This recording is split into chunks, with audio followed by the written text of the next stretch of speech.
N'hésitez pas à liker la vidéo si elle vous plaît et si vous êtes nouveau sur la chaîne, n'oubliez pas de vous abonner et d'activer la notification pour ne rater aucune de nos prochaines vidéos. On commence.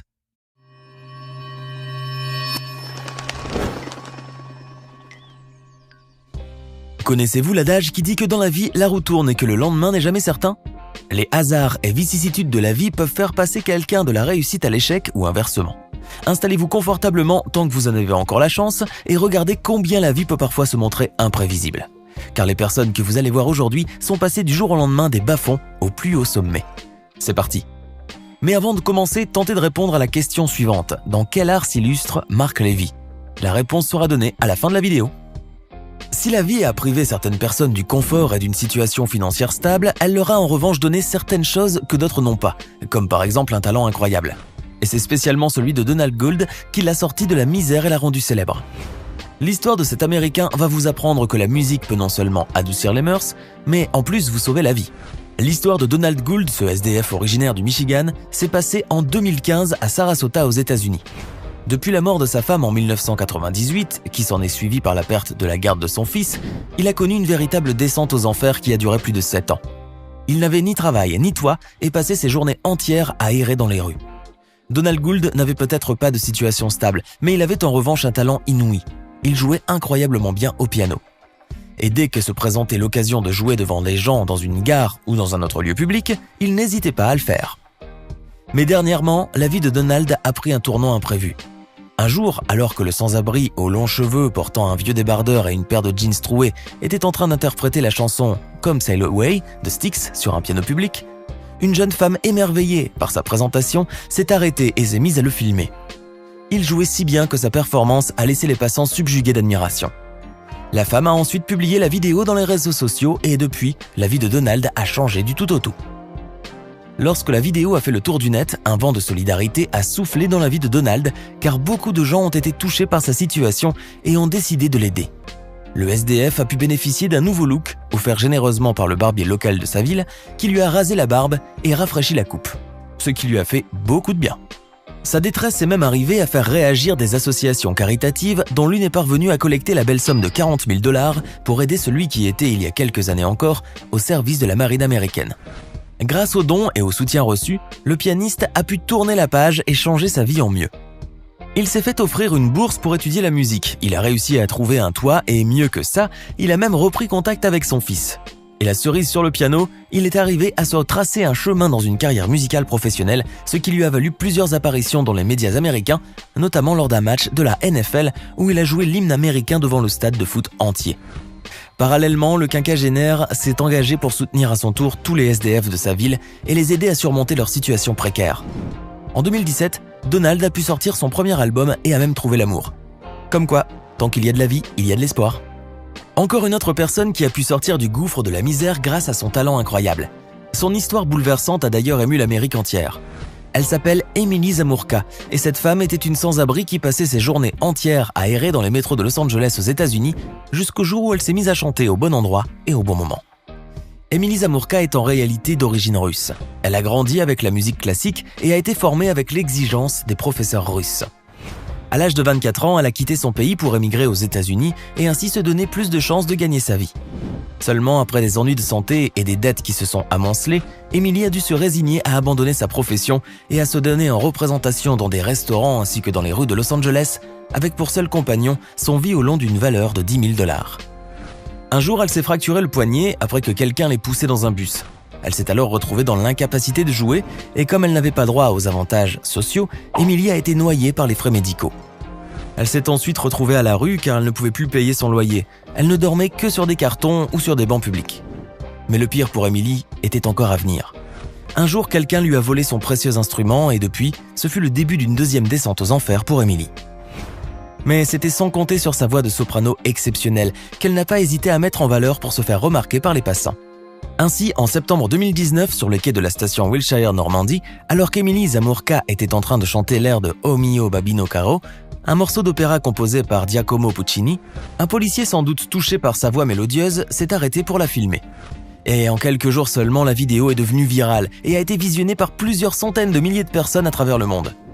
Depuis la diffusion de la vidéo, une collecte de fonds a été organisée sur Internet afin de lui offrir un nouvel instrument et près de 80 000 $ ont été récoltés pour l'aider à améliorer sa situation.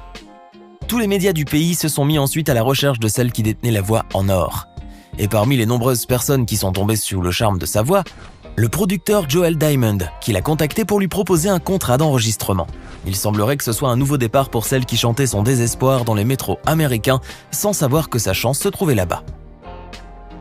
Loren Kritzer était en train de vivre une véritable descente aux enfers lorsqu'un beau jour, une émission de télévision a changé sa vie. Ce menuisier de profession, vivant en Californie aux États-Unis, s'est vu tout perdre lors d'un tragique accident de la route. Il a été grièvement blessé au pied, au point qu'il a fallu l'amputer. Ne pouvant ainsi plus travailler ni s'occuper de ses enfants, qui ont été placés chez leurs grands-parents en Louisiane, à des milliers de kilomètres de chez lui, Loren s'est retrouvé du jour au lendemain dans une situation précaire déplorable. Expulsé de chez lui, le SDF ne faisait que survivre dans une cabane avec 200 $ par mois qu'il recevait des aides sociales. S'enfonçant progressivement dans l'oisiveté, Loren passait ses journées entières affalé sur le canapé à regarder la télévision. Et c'est ainsi qu'il s'est retrouvé un jour à regarder une émission de brocante dans laquelle se vendait la couverture d'une tribu indienne qui valait très cher. C'est alors que lui est venue l'idée de sortir des placards une vieille couverture poussiéreuse qui ressemblait beaucoup à celle qu'il venait de voir dans l'émission. Il avait hérité cette couverture à la mort de sa grand-mère car personne n'en voulait. Cette dernière l'étalait sur le sol de son porche lorsque sa chatte voulait mettre bas des petits. Le reste du temps, la couverture restait pliée sous la litière. C'est ainsi que Loren a voulu tenter sa chance en mettant en vente sa couverture chez les antiquaires, espérant en récupérer 5 000 ou au mieux 10 000 $. Mais malheureusement, là encore, personne n'en voulait. Les antiquaires pensaient qu'il s'agissait d'une vieille couverture usée fabriquée au Mexique sans aucune valeur. Mais d'un naturel tenace, Loren n'a pas laissé tomber. Persuadé que sa couverture était un véritable trésor, il est allé voir un spécialiste des Amérindiens pour une expertise fiable. Il a été ensuite établi que la couverture datait bien de l'an 1840. Elle a été tissée à la main avec une laine teinte et appartenait certainement à un chef de la tribu du Navajo qui accueillait ses hôtes en plaçant sur ses épaules cet ornement en tissu, en signe de pouvoir et d'autorité. La couverture a été ensuite mise aux enchères et il n'a suffi que de 77 secondes seulement pour qu'elle soit estimée à 1,5 million de $. Depuis, Loren est devenu très riche et a pu reprendre sa revanche sur la vie grâce à ce joli coup de pouce du destin. Aujourd'hui, il roule en Harley-Davidson, part en croisière et vit dans une belle villa avec ses enfants. Vous savez maintenant ce qu'il vous reste à faire. Tous à vos débarras.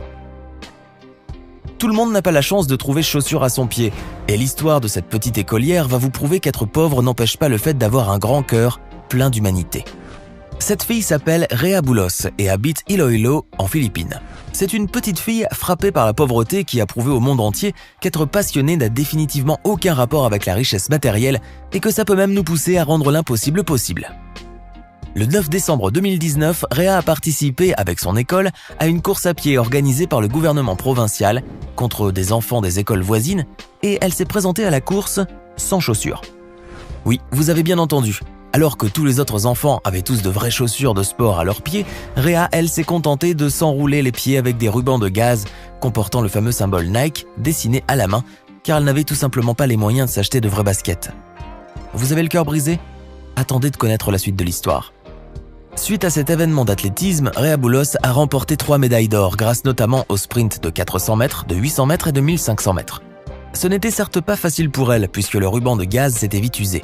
Mais sa persévérance et son talent l'ont poussée à se dépasser et à relever le défi. Interrogée, la petite Rhea avait déclaré que puisqu'elle ne pouvait pas se permettre d'acheter des chaussures de course appropriées, alors il lui est venu l'idée de s'en fabriquer. Bien évidemment, les images choquantes de la petite fille apparues en ligne ont fait réagir les entreprises locales qui, touchées par son fair-play et son attitude positive, lui ont offert une bonne paire de chaussures de sport. La petite a également reçu plusieurs cadeaux de la part de personnes qui ont entendu parler de son histoire et qui ont été profondément touchées. Et comme elle est également dotée d'une grande humilité, Rhea a souhaité que même ses camarades de classe puissent bénéficier des mêmes avantages qu'elle. La petite a déclaré qu'ils formaient tous une seule équipe, qu'ils faisaient tout ensemble et qu'il était logique qu'ils profitent tous de ce qui lui était offert. Si ce n'est pas avoir l'esprit d'équipe, ça ? Alors, que pensez-vous de ces histoires incroyables ? Dites-nous dans les commentaires si vous auriez aimé être à leur place. Et pour répondre à la question de tout à l'heure, Marc Lévy est un écrivain français. Il s'inscrit donc dans la littérature. Il fait d'ailleurs partie des auteurs français contemporains les plus lus au monde, aux côtés de son confrère Guillaume Musso. J'espère que vous avez été nombreux à trouver la bonne réponse. Ce n'est pas fini. Envie d'en voir plus ? Regardez tout de suite une vidéo insolite, pleine de séquences incroyables et de découvertes inégalables sur la chaîne Eureka. Eureka est une chaîne consacrée aux listes insolites qui publie plusieurs fois par semaine des vidéos incroyables sur des sujets inédits. Cliquez tout de suite sur Eureka et découvrez maintenant la toute dernière vidéo de la chaîne. À demain!